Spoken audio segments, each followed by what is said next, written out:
you know, when I was like 4 years old, I'd watched pornography for the first time. And just since then, I always knew that I was like into women, you know, even just like the imagery of it, like it burns into your brain. It's like this cornerstone of this area of your life that you're not quite familiar with yet, that you just don't have the key to open this door, and it's just always there. And that's what I feel like sex was to me, was like this door that I just couldn't open, that I like was just like shaking on the handles to just like let me in, like let me in. And you know, growing up, my parents had acted pretty loose around us as kids, more so on my dad's side than my mom. And well, her side has her flaws too, but my dad, he was pretty open with displaying affection towards my mother, and which is healthy. Which is healthy, yes. But sometimes it would kind of go a little off track. Like I remember some instances, he would like kind of sexually gratify her, but nothing like too overt. Like, you know, as like 6 years old, like he'd like grab her ass and like, oh, you look good, and like things like that. But I think as we had progressed, as our age had sort of moved on, I also come from a family of 6, so privacy and community are like very separate things. More about community in our family than privacy. And raising 3 boys with 1 girl, and trying to balance that out with respect and having the sort of conviction to know like what kind of behaviors are right and wrong for children to watch and to participate in. There are all these variables in my family that made it hard for them to sort of guide us in the right way in our upbringing. So I'd watched porn for the first time when I was 4, and, you know, knowing that what I had liked, I'd also kind of grown a sort of distaste towards men as I'd grown. And I feel like that's part of why I am the way I am now is, you know, obviously watching that at 4, it gives you like a very limited amount of information to go by with how to treat a woman.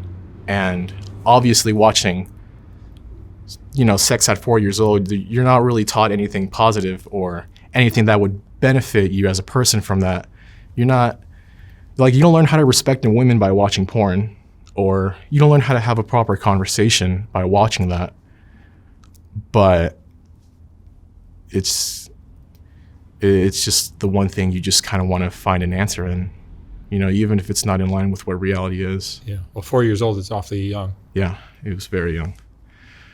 But, you know, growing up in school, I kind of knew how to separate my adult thoughts from just me being a kid, you know, from like shooting Nerf darts or like holding the flashlight up for my dad while he's fixing the car.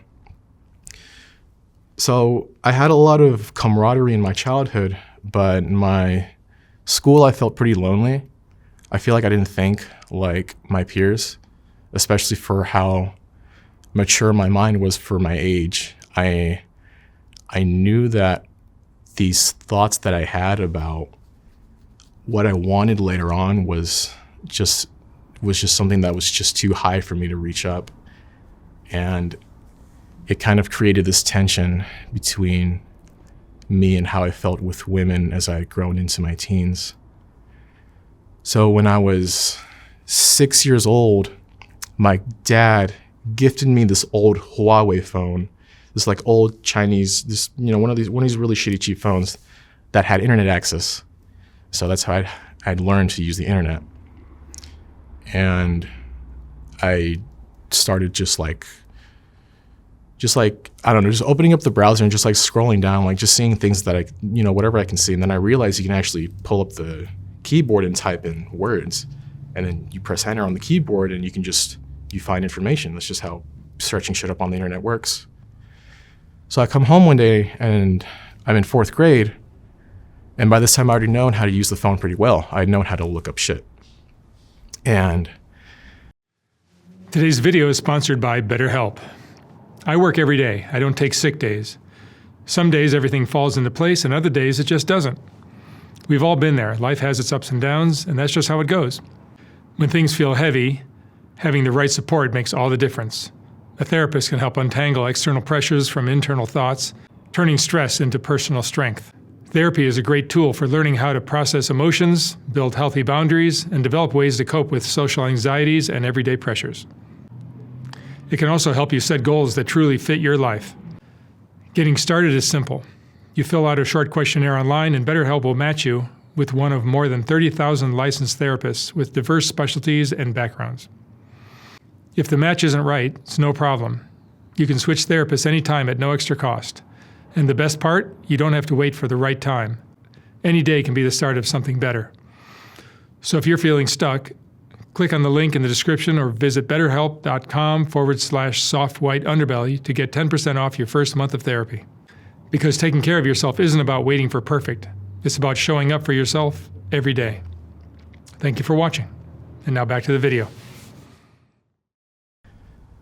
Somewhere down the line before that, I had heard of the word porn.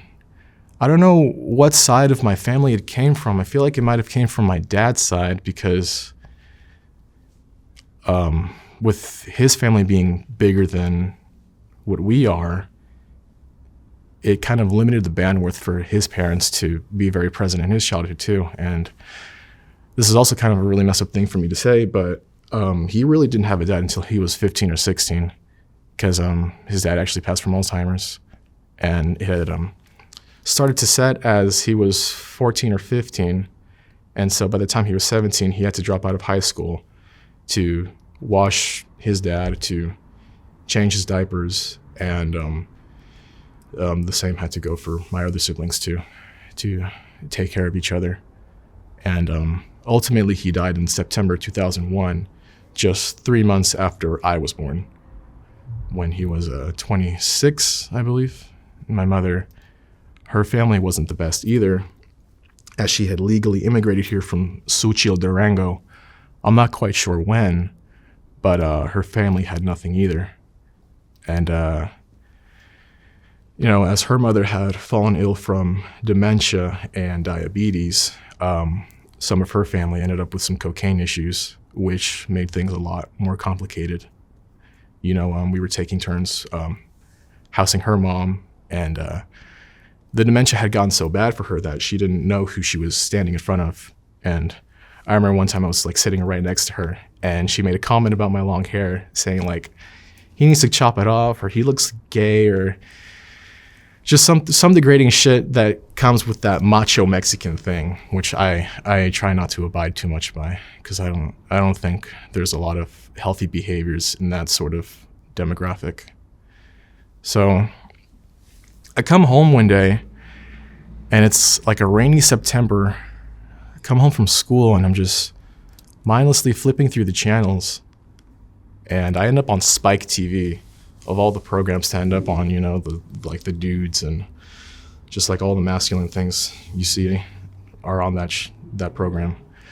And I don't remember what it was that I exactly seen. It was a scene from a movie, but it involved this girl that was dressed provocatively.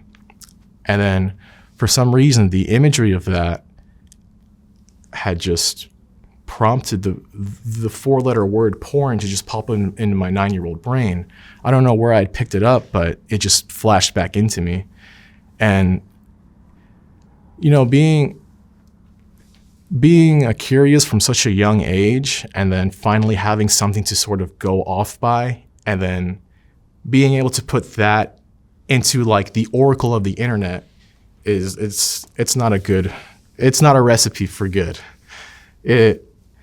It certainly fucked my mind over a lot. So I realized, you know, how hard is it to spell the four-letter word porn when you're 9, like P-O-R-N. So I just type it into the keyboard, and just this influx of imagery just hits my brain like a fucking train. And I could feel my mind tingling and changing from just watching all these women in different positions, and it had really started to loosen the chains on my mind. And that's when the depravity really started started to begin for me was when I was 9. So I had started masturbating not even that long after. I don't know how much of this porn consumption it had initially taken for me to learn, but I remember only liking the imagery of the female body. I don't know what it was that drew me. Maybe the fact that I'd watched porn when I was 4 years old probably might have a factor in that. But I had started to masturbate, I don't even know how long after I had first started to watch porn, and I had became instantly addicted to it. I was doing it every single day from 4th grade all the way up until my early 20s, and I'm 23 now. So I don't want to seem like a saint when I say I've stopped doing it, because it's not as easy as just saying that I've stopped masturbating and watching porn. There are still the psychological side effects that come with it. And definitely one of the bigger psychological side effects that has came with porn addiction is just my struggle with interacting with women. And I have a girlfriend now. She's been with me for 6 years, and she's a saint. I told her, literally as soon as I got off the phone with you, I told her, that I'm gonna do this. And I'd always joked around with her beforehand, I wanna, and she's like, what are you gonna talk about? And I'm like, oh, something like really personal, but I showed you that email, and not even that long, you shoot me an email back, or Noelle, and I was like, oh, fuck. But she's a saint, definitely a saint. But I do want to tell one story that I've never told her, that I feel like is kind of emblematic of what I might have become from this. So we were going to a show one day in Dallas, Texas, and we were going out with a bunch of group of friends, and it's crowded, it's late at night, people are dancing and moving, and a friend from our group was coming in a little late. So she sends me out to go, find her in the crowd, take her in from the back, and then just kind of lead her through the pit back up to our group. So I said, sure, of course, I'll do that. So I'm making my way from the barricade. We were at the front of the show, and I'm, trying to swim my way back through the pit. And as soon as I get through the pit towards the back half of the crowd, this girl who I'd never met, but was mutual friends with from an old friend from high school, just like bumped into me out of nowhere. And I don't know if it was like with intention or just randomly. But it was this girl who I'd been following for, I don't know, like a week or so from this mutual friend. And she bumps into me and instantly introduces herself, which, again, that kind of like set off this like light in my head, like, what are you gonna do? What do you say? Your girlfriend's there. I don't want to do anything, but at the same time, I don't know what to say. Like my thoughts and my feelings were on just different sides of the room. And this girl, she comes up to me, she's like, hey, how are you doing? And, we're like shooting the breeze for 1 second. And just like, this was it right here when she like grabs my hands, like grabs both my hands, like out of nowhere. And she like caresses both these parts of my hands with her thumbs. And like, I don't know what it was, but that like triggers this deep reaction within me, and like everything had slowed down for a second. And like, man, I feel like I experienced some sort of dissociative mental episode that made me forget the person I was and took me back to this person who I really didn't like inside of me. This person that had grown within me after years and years of this addiction had finally came to head within me in this moment. And there was a lot of tension within me, but I stood my ground and I said no. And obviously, I'm not sure if there was any ulterior motives from there, She said she was with this mutual friend, so who knows? but the way I perceived it was so distorted, and that distortion had come from over a decade, literally over a decade of straight porn addiction. You know, I was so depraved. It had gotten to the point where I was doing it 4 times a day. And, you know, when you're in high school, you're doing it 4 times a day and you're isolating yourself. It really doesn't do you any good.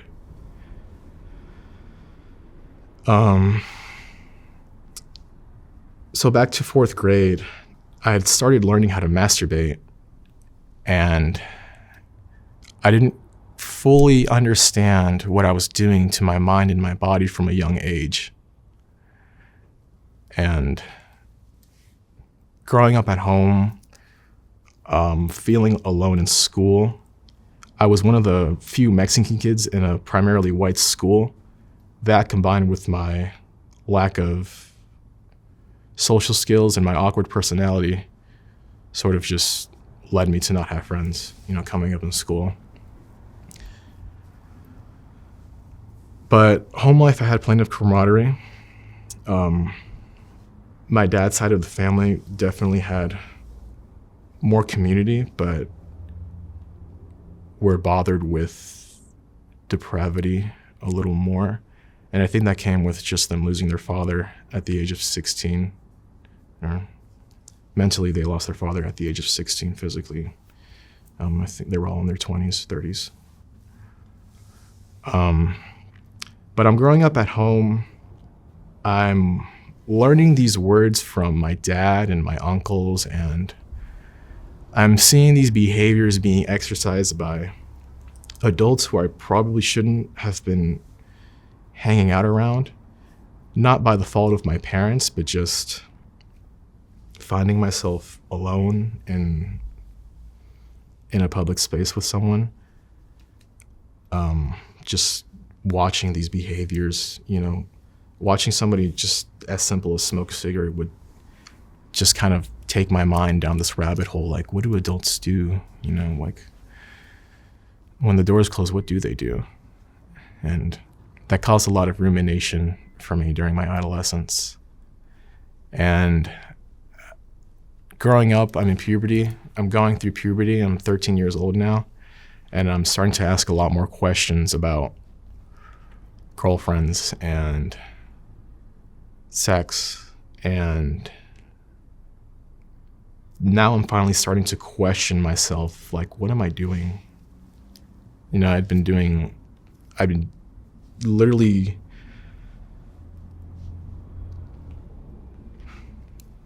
I don't know. I can't find the word to describe it. I had been just like relenting. I'd been relenting to my addiction for so long that I remember one day I'd finished and that 1 second wave of pleasure was just immediately cut off by this sense of disgust, physically and mentally. I remember just questioning myself, like, what is this? Like, what am I doing? But because I didn't have the conviction to really ask any more questions, I just suppressed these questioning thoughts about myself and continued to please myself to these non-existent women. But afterwards, you would have feelings of disgust? Yes. That really only started as I grown into my teens, and I started to see that my peers were getting girlfriends, but I wasn't. So I started to feel like something might have been wrong with me. And this kind of would start to bubble up inside of me throughout high school, up until it would really start to erupt when I entered into a relationship with this girl. Now, this girl has done some things earlier than me. And by the time I had met her when I was 16 and she was 15, she had lost her virginity to someone who was 18. And it's very weird that I'm putting this out there. I don't know if she's found this out yet, but the guy who she lost her virginity to ended up raping a friend of mine a few years later. And I found this out while I'm dating this girl. And it was at this point that I felt like things were weird, and I felt like a lot of the things I had seen by this time were just like coming from left field for me. And I felt like I maybe should have taken my 2 steps back and turned around, but I didn't. That part of me, I feel like, came out as I grew up. My parents isolated us pretty heavily. They didn't let us go out much. They didn't let us sleep over or go to a friend's house very often. We were very sheltered as kids. I mean, even my girlfriend talks about it. She says, like, you have like no cultural knowledge on things. Like, I've never seen Pulp Fiction. Like, I watched Friday for the first time like 2 years ago, and like everybody was like, what the fuck? Like, how can you be so uncultured? And I was just isolated a lot as a kid. You know, all 4 of us. I come from a family of 6. So it definitely, having 4 children definitely limited the bandwidth for our parents to be able to be present for us intellectually and emotionally. So a lot of the raising was just kind of left to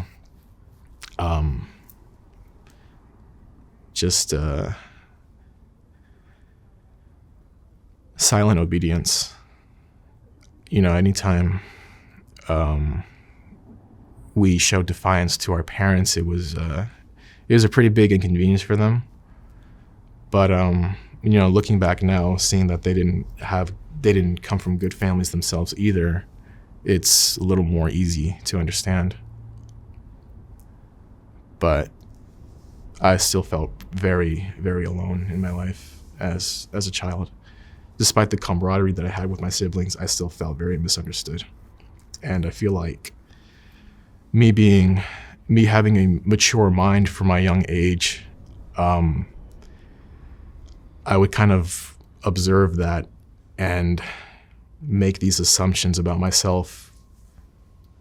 Like, no other kid would think this way. You know, how are you going to talk to your 9-year-old kid about what porn is, about what it could do to your brain? They don't have the conviction to fully understand that. It sounds like you understood, though, that there was something wrong with that behavior. Yeah, I didn't fully understand that there might have been something wrong with it, but I was definitely starting to question it. Like, why am I doing this? And I'd really only recognized just about 2 months ago that, shit, I had like a 10-year porn addiction that I had sort of swept under the rug for myself psychologically. And as some other things started to come up in my life, some pretty big inconveniences started to come up, I had really started to let myself go. And this was when I was 15, you know, when I was in this relationship with this girl. And she would lead me to start to break the rules for my family, like lying to them about where I'd be and staying out late. And these things, for people who are my age, who might have been a little more defiant through their childhoods, may look at this and go, this is small fry. But to me, with the way my upbringing was, you know, coming home even a minute late almost meant like a death sentence to me, even though it very much likely wasn't, and it certainly is not. But I had started to really question my merit as a man when I started to realize what I might be doing was wrong. Wrong in the sense of that I'm not attending to this relationship, that I'm not doing what this girl wanted. Not wrong as in this is not a healthy behavior for me at 15, 16 years old. So one day, my dad takes a day off of work, and he almost never does. And I tell this girl,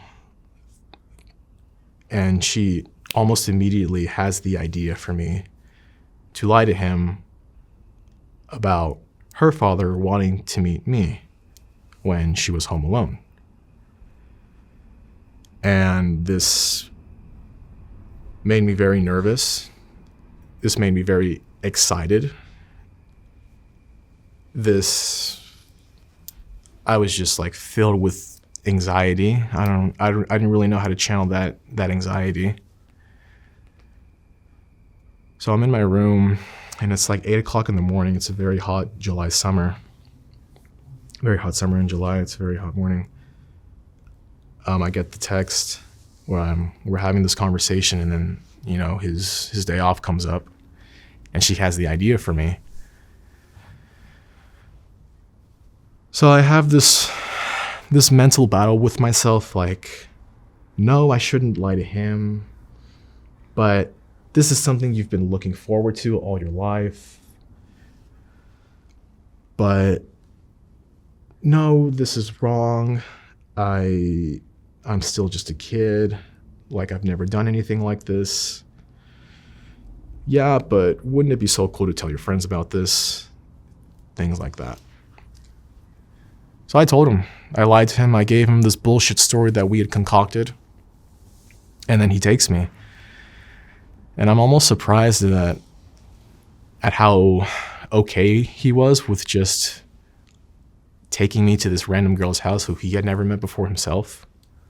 But he took me, and you know, I get to her house, and you know, it ends up being my first sexual experience. Not my first real time, but it ended up being my first sexual experience. And I like to say this now, that I'm actually kind of glad that it wasn't my first time. You know, I don't think anybody should be losing their virginity at 16 years old, let alone 14. But the things that I had done and seen in there, not only that, but she broke up with me at that time, which made the experience really strange for me and had made me start to ask more questions and have less answers about what it meant to be a man, or what sexual energy is and how to control it. And sexual energy is a real thing. I think I'm very intimate with my own sexual energy, but at the same time it can get very wild. I have bouts of sexual desire sometimes, but I practice chastity every day. And I don't ever want to go back to this place in my mind that the doors to which open every time I relent to this addiction. It made me see this sort of version of my own personal hell. And I had created this cycle of pleasure and disdain that drove me insane by the time I was 15. And having that relationship certainly didn't help. So I leave that house like really confused. And I held a really nasty contempt towards women and girls, and I'm 16 at the time. This isn't something that I don't fully understand. And I start talking to just random girls, you know, just trying to fill this hole while also having this wicked pornography addiction. You know, pornography addiction is quite literally the grip of the devil, I would say. And it certainly created this reflection in myself that had very low self-esteem, was very insecure, did not see his own merit, and felt like he was never good enough. And I had to start learning through subsequent interactions with women, pleasant and unpleasant, that my actions were a result of this emotional trauma that I had been allowing to determine my decisions and influence my behaviors. And I didn't quite know how to control it just yet. But I had started to inch closer towards an understanding by the time I had met my current girlfriend. And even then, when I met her, I still didn't let on, to kind of what my problem was. I didn't tell anybody what my problem was until literally recently. I had first told her a few weeks ago, and she kind of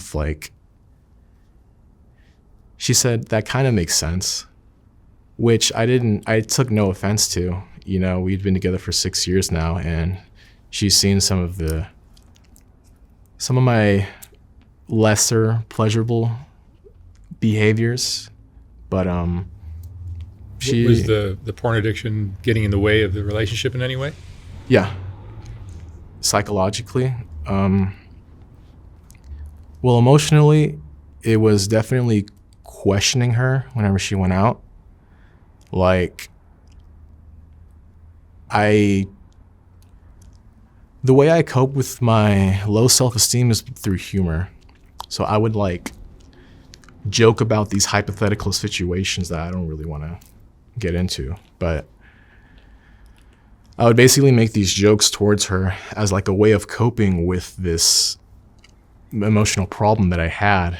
And she would obviously not be pleased by it and set off an argument or a debate or whatever. But the physical aspect of it was a big part of it, for sure. I would lose my focus mentally, is how it started. But physically is when it really fucked me over. We'd be in the middle of foreplay, and it's always some sort of inconvenience, oh, change the music, or oh, get this, or oh, get that. And fucking 30 seconds later, because I have to be focused when I don't know if that's how you are, but I have to be focused for me to be able to perform. And then I lose focus for 10 seconds. It's fuck. And this is why she's a saint to me, is that she doesn't shame me, or she doesn't reprimand me. We'll have a little laugh, a giggle, and then literally a couple minutes later we're off to the races. So it's I'm falling down here, but she's helping me. Mm-hmm. And that's why I think she's a fucking saint. That's great. She's she was very open arms with it. And I think women women have problems with these kind of things too. Oh yeah, women do. They're sensitive to things that are distracting or whatever. Yeah. So they can relate. Yeah. I think the biggest issue is if you feel shame or guilt or whatever about doing it without a partner, that ultimately, in a roundabout way, impacts your self-worth. Absolutely. Which will impact your ability to find a desirable mate, or it'll affect your self-worth in terms of your career and other things in life. Yeah. Just the way you go through life. Yeah. And that's the biggest problem I see. Mm-hmm. Yeah, I think not talking about it is a big problem too. For sure. We have to address it. We can't just sweep this shit under the rug and, let our husbands jerk off to porn and then come to find out he actually kills himself because some video about him goes out Have you heard about the Goonicide guy? No. So there is this guy somewhere in, I think it was in Arizona, who really liked going to this particular coffee shop that basically like a Hooters Starbucks. You know, you have baristas with big tits, you know, serve you coffee, whatever. Well, this guy who was married and had children decided it'd be a good idea to go to this place with his pants off. And I guess, I don't know, try to get his kicks there. Like at some point, I feel like this is probably within all of us too, that the depravity just overpowers your rationality. And guys end up doing stupid, crazy shit like pulling up to the driveway with their pants off. And then obviously he gets filmed, speeds off, and then kills himself. This guy killed himself over like his own fucking addiction. He was at a drive-thru or something? He was at a drive-thru and with no pants? Without pants, and this chick was filming him, and he realizes it, and it goes viral. Obviously, you're not a social media dude. You don't. No. For that reason too, probably. Yeah. But he like sped off, and I think like shortly after that he killed himself because of the video. Yeah, it can. Shame is a terrible thing. Yeah, it's terrible, and I think it can be very useless too. I think, you know, the olden days, you know, shame worked, but I think with the dissolution of our collectivist society, shame just doesn't work anymore. We don't have like these groups of people who we want to show merit to. We always want to show merit to ourselves. And I think part of that is the reason why we isolate and we've like are just so up our own asses. Like just individualism is everywhere now. You have no sense of community. But, you know, that's where I think shame's failed us. That once we stop holding other people accountable, but try to hold ourselves accountable in that same way, in that same communal way, it can probably create some disasters for you psychologically. Trying to like speak to yourself in a way somebody else would, rather than speaking to yourself in a way you would towards somebody else who's struggling, is I think something we all get crisscrossed and can cause a lot of self-hate for us, which is something I did for a very long time. Like I used to talk so much shit about myself. Like I hated myself. Like I just saw no merit. Even though I knew I had my own capabilities, I don't know. It's a lot of the damage is just unseeable. You can't see it. You can't see the damage that porn does to these guys' minds. Yeah. That's why I want these guys to watch this and not feel alone. I don't want anybody who watches this to feel shame. Shame is not the way. I think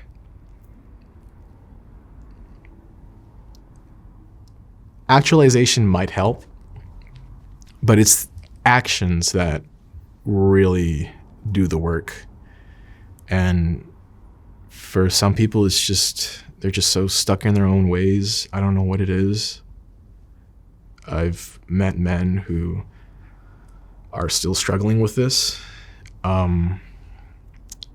I've met older men in positions of power who still just like are being led with their dick, and you can kind of see that. And it like when a man is distracted by sex, it just fucks his work up. Yep. Right? It fucks everything up. It fucks everything up. And that's what it did for me. I had stopped making music.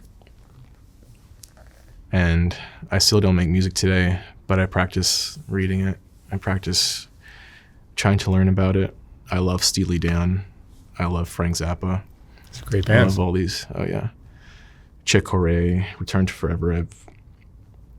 I was a trained classical musician. I forgot something I forgot to mention. I I was a trained classical musician from 12 years old all the way up to I was like 18. And that whole time I had a porn addiction. I was like playing. I'd be like practicing my music, and then I'd be like finishing my evening with a quick nut. That was like my nightly routine all throughout high school. But of course, it made that stockpile build up every single time, until it just, this person just kind of got bigger than me. This person who I'd hated, just sort of ballooned up, and I couldn't ignore him anymore. I couldn't run away from him. I had to just face him. And I didn't like what I saw. I didn't like that I had started to become like a pathological liar. I had started to display addictive behaviors, like trying to act covertly, trying to make my life seem like it's better than it really is, which, knowing everything, knowing how I'm lying to all these people, I don't know why, but I would still reprimand myself for things that I'd chosen to do. So this cycle of self-hatred had been really integral to my being for like a really long time. And I just couldn't, I couldn't fight it. Fighting it was, and when I mean fighting, I mean like fighting it emotionally. Like I couldn't think and cry and yell at myself to be this different person. Like that wasn't gonna work. That was something I had been trying subconsciously for so long. And I think that's what a lot of guys are doing today too, is that too many guys just isolate themselves in their rooms, just like I did, and they just try to think themselves into becoming a better person instead of actually going out and doing something worthwhile. So I really only started to break my self-isolation in my late teens, early 20s, thanks to my current girlfriend. She's not as tolerable to bullshit as I am. I guess we'll put it like that. But that's why I love her. Yeah. It's great that you have that. Yeah. I'm lucky to have that. Yeah. I'm very lucky. But I hope all the guys watch this, and if they don't have anything to look towards, to work for, they have something to work away from, I think. And I think there's more value in having just that than just the other. Well, it's great that there's somebody talking about it. Yeah. At least now. Yeah. Everybody's advertising the David Goggins clips, the Jordan Peterson clips. Like, all these men are being advertised for just, I don't think we give enough time to the guys who need that kind of stuff. Like these men that are being advertised, I think we've seen enough of them. I think we should point the camera towards the guys who need to see shit like this. And we need more guys who can be open about their issues. I'll bet you there are probably dozens of other guys that are in a similar situation. Yeah, hundreds, thousands even. Dozens of millions. Millions, billions. Yeah. All right, Gerard. Thank you so much. Thank you. That was amazing. Thank you. Thanks for being so open and honest. Absolutely. Thank you for having me. Thank you. When I was designing the first Soft White Underbelly book, I realized that there were so many great portraits that weren't going to make it into that book. They just wouldn't fit. And once I saw how well that first book sold, I knew I'd have to design a second book. This second book is finally ready to ship. Like the first one, this book has a collection of some of the best portraits from Soft White Underbelly, accompanied by a quote from that person's interview. This book features another group of Rebecca portraits, as well as a collection of color images of the Whitaker family, and plenty of others. You can order yours for $125 or $150 for a signed copy at softwhiteunderbelly.org. Again, like the first book, once this book is sold out, I will not be printing more of them. The portraits are what Soft White Underbelly is all about, and these 2 books contain the best of all that work. Thank you for watching.